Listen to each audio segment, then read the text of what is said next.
हमारे रुपया ठीक चल रही है और रुपया को ठीक चल रही है, बिल्कुल ठीक चल रही है। ये ऐसे नहीं होता मित्रों, मैं शासन में बैठा हूं, मुझे मालूम है इस प्रकार से रुपया इतनी तेजी से गिर नहीं सकता।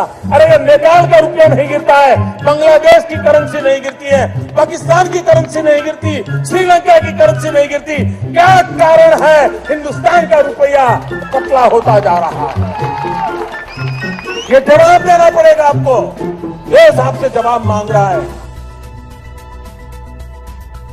आपने सुन लिया, सीतारमण जी ने बोला है कि पैसे की बिल्कुल भी रुकावट नहीं हो रहा है, धुआंधार चल रहा है, पैसे की कोई कमी नहीं है, डॉलर के मुकाबले अच्छा ही चल रहा है और अच्छा ही चलते रहेगा, हम इसकी वादा करते हैं। पीएम मोदी का भाषण आप देख सकते हैं, स्टेट बेसिक कैसे दिया है कि अगर सरकार गिरती है तो उसका उस देश का करेंसी भी गिरता है, मुद्रा भी गिरता है, और मुद्रा करेंसी गिरता है तो मानिए पीएम कमजोर है, पीएम गिर चुका है।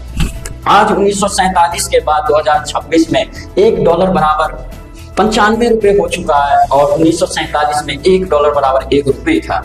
आखिरकार इतना ₹1 से 1.95 क्यों हो चुका है? 95 होने की वजह एक है कि भारत हमेशा आप तुम निर्भरता पे नहीं कायम रहता है, विदेशी निर्भरता पे रहते हैं, एक्सपोर्ट कम होता है, इंपोर्ट ज्यादा होता है, डॉलर को हमेशा खरीदा जाता है, इसलिए बहुत ही ज्यादा करेंसी गिरते हैं अपनी देश के और डॉलर का बढ़ोतरी होता है। 1933 में चलते हैं। 1933 में जब अमेरिकन राष्ट्रपति ने अपना डॉलर का वर्चस्व दबदबा बढ़ाने की पूरे प्रयास किया, 1933 में उसने पहले सोना को जब्त कर लिया।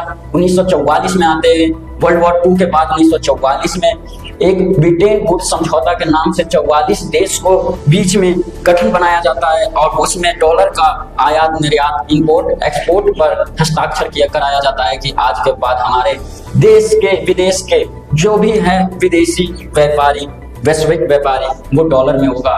और उसी समय से 1945 में जब शीत युद्ध की शुरुआत हुआ, तो खेमों का शुरुआत हुआ, तो व्यापार जो होने लगा वो डॉलर में होने लगा। डॉलर में हर देश डॉलर को खरीदने में अपनी कर चुकाते गए और डॉलर का वर्चस्व बढ़ते गया। 1943 में 1973 की बात आते हैं।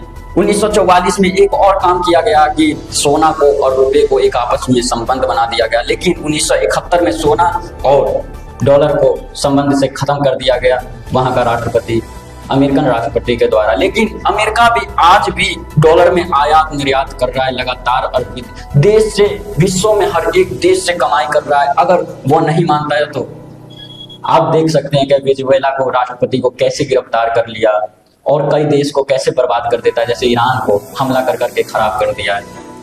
बने रहिए, मेरा नाम सीताराम गुप्ता, रियलिटी फैक्ट 247, आपके पास अपडेट आता रहेगा। Subscribe.